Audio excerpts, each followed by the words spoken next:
오늘 우리가 함께 볼 말씀은 누가복음 1장 26절부터 38절까지 말씀을 함께 보도록 하겠습니다. 누가복음 1장 26절부터 38절 말씀이에요. 교독하도록 하겠습니다. 제가 먼저 읽고 여러분들이 먼저 읽고 교독합니다. 그 후 6달째 하나님께서 천사 가브리엘을 갈릴리 나사렛 마을에 보내 한 처녀에게 가져셨는데 그 처녀는 다윗의 가문에 속한 요셉이라는 남자와 약혼한 자리하였습니다. 천사가 마리아에게 가서 말했습니다. 기뻐하여라, 은혜를 입은 자여, 주께서 너와 함께 하신다. 천사의 말에 마리아는 당황하며 깜짝 놀라 이게 무슨 인사인가 하고 생각했습니다. 그러자 천사가 말했습니다. 두려워하지 마라, 마리아야, 내가 하나님의 은혜를 받았다. 보아라, 내가 잉태의 아들을 낳을 것이다. 그러면 그 이름을 예수라 하라. 그는 위대한 이가 될 것이요 지극히 높으신 분의 아들이라 불릴 것이다. 주 하나님께서 그에게 그 조상 다윗의 보좌를 주실 것이다. 그는 야곱의 집을 영원히 다스릴 것이며 그의 나라는 결코 끝나지 않을 것이다. 마리아가 천사에게 물었습니다. 처녀인 제게 어떻게 이런 일이 있겠습니까? 천사가 대답했습니다. 성령께서 내게 임하실 것이며 지극히 높으신 분의 능력이 너를 감싸 주실 것이다. 그러므로 태어날 거룩한 아기는 하나님의 아들이라고 불릴 것이다. 보아라, 내 친척 엘리사벳도 그렇게 많은 나이에 아이를 가졌다. 아이를 갖지 못하는 여자라 불렀는데 임신한 지 벌써 6달째가 됐다. 하나님께서는 불가능한 일이 전혀 없다. 함께 했습니다. 그러자 마리아가 대답했습니다. 보십시오, 저는 주의 여종입니다. 당신의 말씀대로 제게 이루어지기를 원합니다. 그러자 천사가 마리아에게서 떠나갔습니다. 아멘. 오늘 대간절 넷째 줄 마지막 주일이에요. 오늘 우리가 예수님의 탄생을 준비하면서 먼저 말씀 속에서 중요하게 등장하는 인물에 대해서 좀 보려고 합니다. 오늘 예수님의 탄생 가운데 중요한 인물 누구죠? 마리아. 마리아의 이야기예요. 마리아는 예수님을 잉태한 아주 복된 여인이었습니다. 우리가 잘 아는 대로 마리아는 처녀 다윗의 가문에 속해 있었던 요셉이라는 남자와 약혼한 사이였어요. 그런데 이 마리아는 남자를 아직 알지 못하는 그런 처녀였음에도 불구하고 가브리엘이 이 마리아에게 오죠. 그리고 가브리엘을 통해서 예언을 통해서 예수님을 잉태하게 되는 거예요. 20절에 보니까 기뻐하여라, 마리아에게 이렇게 얘기합니다. 기뻐하여라, 은혜를 입은 자여, 주께서 너와 함께 하신다. 하나님께서 너는 하나님께 은혜를 입었다라고 말하고 있어요. 은혜를 입은 자. 마리아가 훌륭한 것이 아니라 하나님께 은혜를 입었기 때문에 마리아가 하나님의 도구로 사용되어 줄 수 있었다는 것을 보게 된다는 사실입니다. 아직 남자를 알지 못하는 처녀였던 마리아. 그런데 그가 은혜를 입어서 하나님이 함께 하셔서 예수님을 잉태하게 되는 거예요. 31절 32절에 기록되어 있죠. 보아라, 내가 잉태의 아들을 낳을 것이다. 그러면 그 이름을 예수라 하여라. 그는 위대한 이가 될 것이고 지극히 높으신 분의 아들이라 불릴 것이다. 주 하나님께서 그에게 그 조상 다윗의 보좌를 주실 것이다 라는 말을 가브리엘 천사로부터 듣게 돼요. 굉장히 좋은 말이죠. 그런데 마리아의 입장에서 보면 너무 뜬금없고 어이없는 이야기였어요. 당시의 시대적인 상황을 볼 때, 사회적인 어떤 관습과 규범을 볼 때, 마리아가 아직 결혼을 하지 않고 온전하게 결혼하지 않은 상태에서 하는 것은 이 사실은 이 연인이 부정한 행위를 했다는 것으로 보여지는 거예요. 그렇지 않나요? 결혼하지 않고 아직도 남편으로 요셉과도 가까이 몸을 관계하지 않은 그 여인이 임신을 했다는 사실. 그래서 그 당시에 유대인의 법에 보면 이렇게 간음한 여인은 어떻게 하라 그랬냐? 돌로 쳐서 죽여라라고 했어요. 지금은 그 무슬림들이 그런 일을 하죠. 정말로 돌로 쳐서 죽이죠. 실제로 그런 일이 지금 있어요. 무슬림들이 아주 좀 극람이라. 그런데 당시의 상황에서도 보면 마리아는 어떻게 보면 사회적인 관습에 따라서 죽임을 당할 수 있는 상황에 있었어요. 마리아도 너무나 뜬금없는 거예요. 자기는 아직까지도 남자 경험이 없음에도 불구하고 아들을 낳을 것이다 라는 말을 들었을 때 얼마나 황당했겠어요. 마리아 상황이 지금 그런 상황이라는 거예요. 여러분이라면 어떻겠어요? 너무너무 어이없잖아요. 마리아가 너무 놀란 나머지 이 이야기를 듣고 너무 놀라서 천사에게 가브리엘에게 이렇게 물어봐요. 처녀인 제가 어떻게 그런 일이 저에게 일어날 수 있습니까? 라고 물어봐요. 가브리엘이 30에 말해요. 성령께서 내게 임하실 것이다. 하나님의 능력이 너를 감싸 주실 것이다. 할렐루야. 성령께서 내게 임하실 것이다.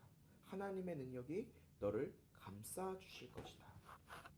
그러면서 침례 요한의 아내였던 그 어머니였던 사가랴가 임신했던 그 이야기를 하죠. 나이가 많아서 그가 임신할 수 없음에도 불구하고 벌써 임신해서 유냐? 하나님에게는 불가능한 일이 없다라고 말해요. 이 이야기의 반응이 어땠습니까? 능력이 너를 감싸 주실 것이라는 말 가운데 이 마리아가 고백했던 고백을 우리는 뭐라고 이야기합니까? 38절에 보십시오. 저는 주의 여종입니다. 당신의 말씀 제게 이루어지기를 원합니다. 할렐루야. 마리아의 고백을 보세요.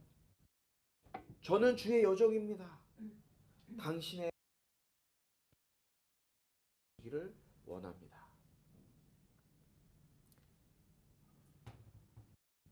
마리아는 성령님께서 자기에게 오셔서 아이를 임신하게 될 것이라는 것을 이때 믿었던 것 같아요. 쉽지 않은 믿음의 고백이었어요. 왜요? 왜 쉽지 않은 마리아의 믿음의 고백이에요? 사람들의 시선을 보세요. 사람들의 모습을 보세요. 당시의 관습을 보면 제가 말씀드린 것처럼 마리아는 사람들로부터 임신을 하게 되면 돌에 맞아서 죽을 수밖에 없는 그런 상황에 처해질 수 있었던 거죠. 사람들의 시선과 자기 희생적인 자기의 인간적인 모든 것을 내려놓지 않았으면 마리아는 이런 고백을 할 수가 없었을 거예요. 그러나 마리아는 사람들의 시선 따위 신경 쓰지 않고 하나님께서 자기에게 임하셔서 성령님으로 자기 안에 역사하실 것을 믿음으로 취한 거예요. 당신의 말씀대로 제게 이루어지기를 원합니다. 마리아의 자기 희생의 순종이 만약에 없었다면 어떻게 됐을까요?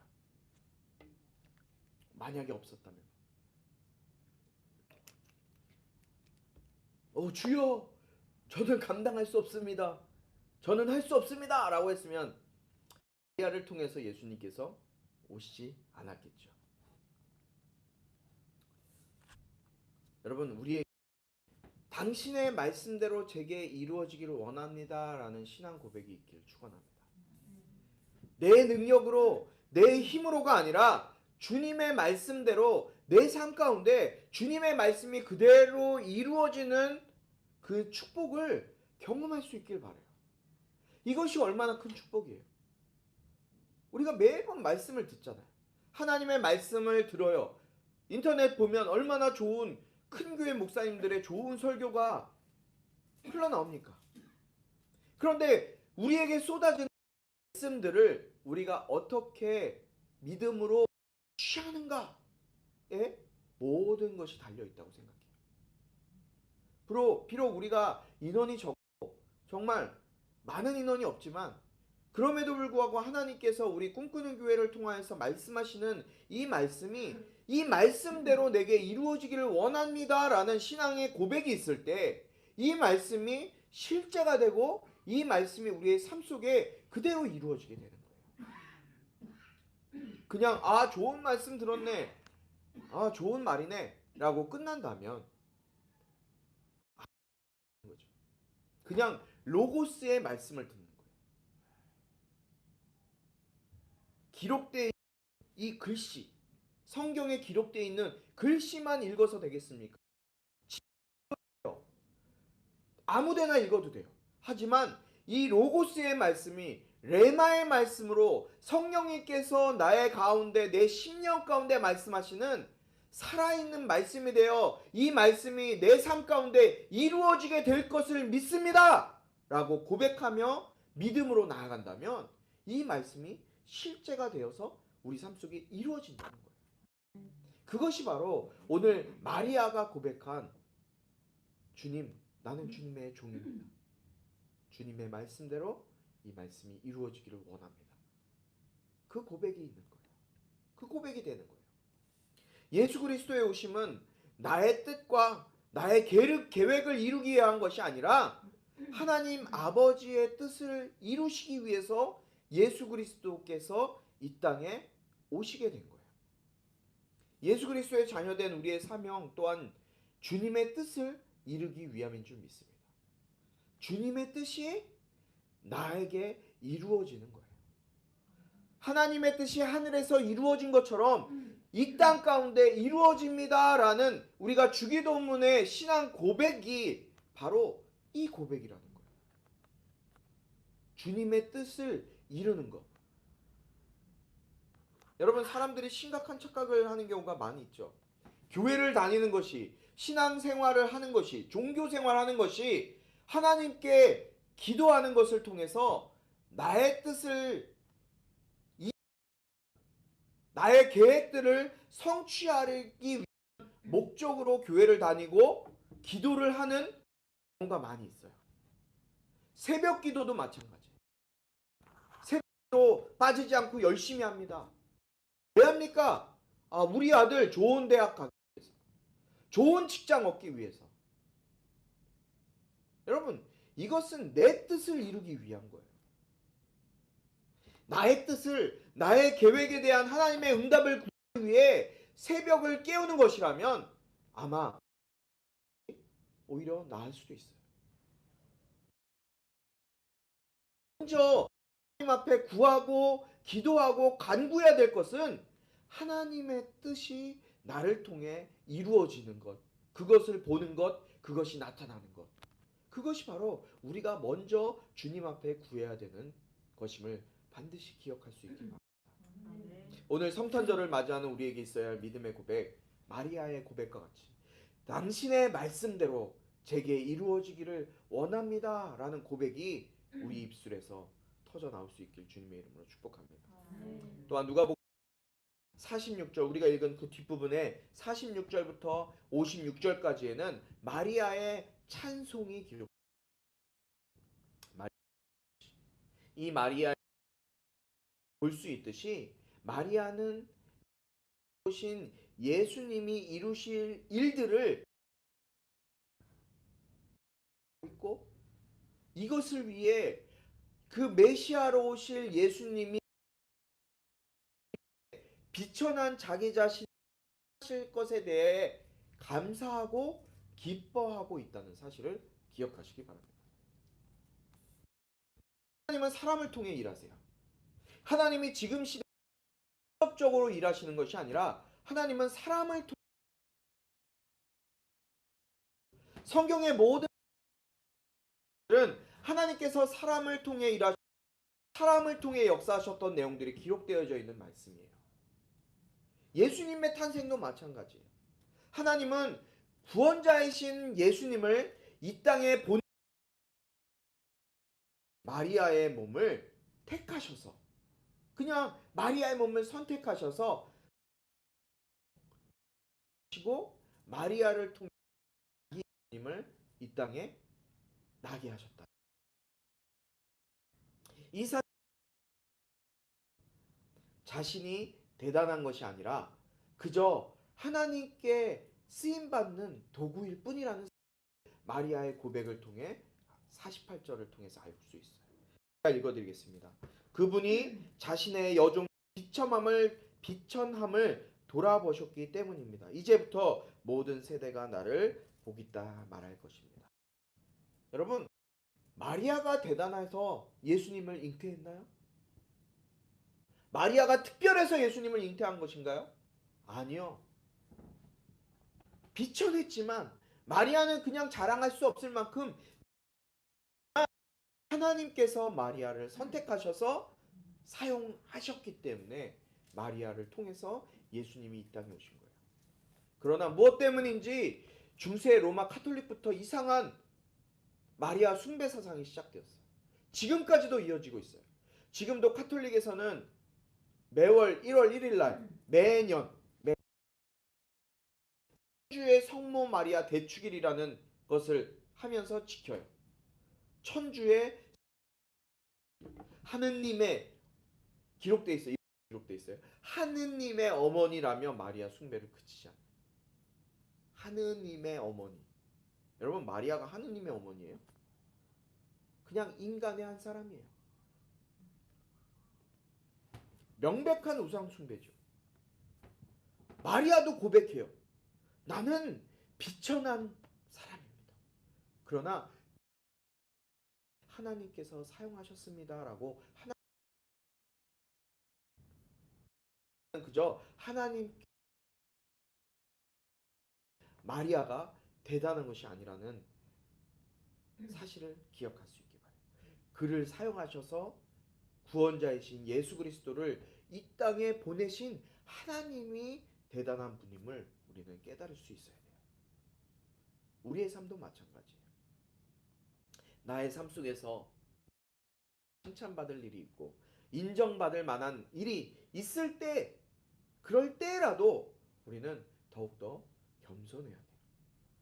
나를 통해 일하시고 나를 통해 나타나실 하나님만, 그분만, 예수님만 영광 받으셔야지 내가 나타나고 내가 이 땅에서 칭찬받고, 뭐라고 기록되어 있습니까? 성경에 이미 너의 상은 이 땅에서 다 받았기 때문에 하늘에서의 상급이 없다라고 주님이 직접 말씀하셨어요. 여러분, 하늘의 상급을 쌓으시기 바랍니까? 이 땅의 상급을 쌓으시기 바랍니까?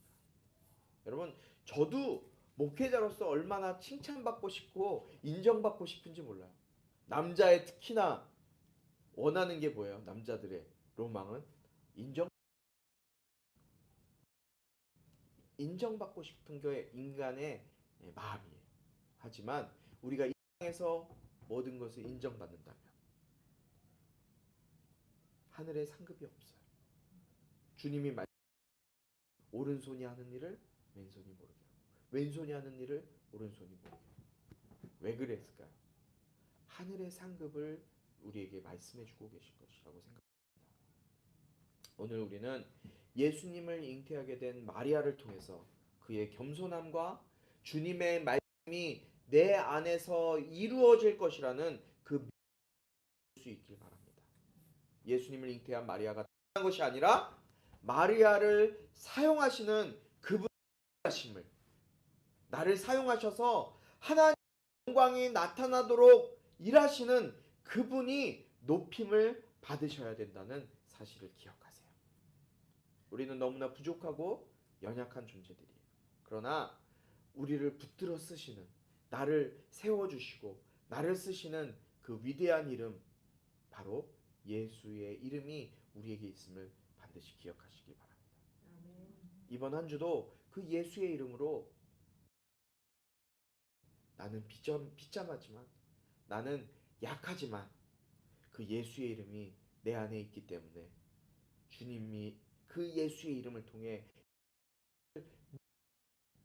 기뻐하며 주님 오실 길을 이 한 주간 마지막 성탄 이 한 주간 기쁨으로 감사함으로 그분의 길을 예비하는 우리 모두가 될 수 있길 주님의 이름으로 축복합니다. 주님의 말씀대로 주님이 말씀하신 그대로 나에게 이루어질 것입니다. 우리 한번 같이 고백해 볼까요?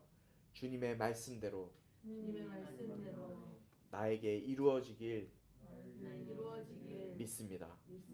주님의 말씀대로 주님의 말씀대로 나에게 그대로 이루어지길 이루어지길 믿습니다.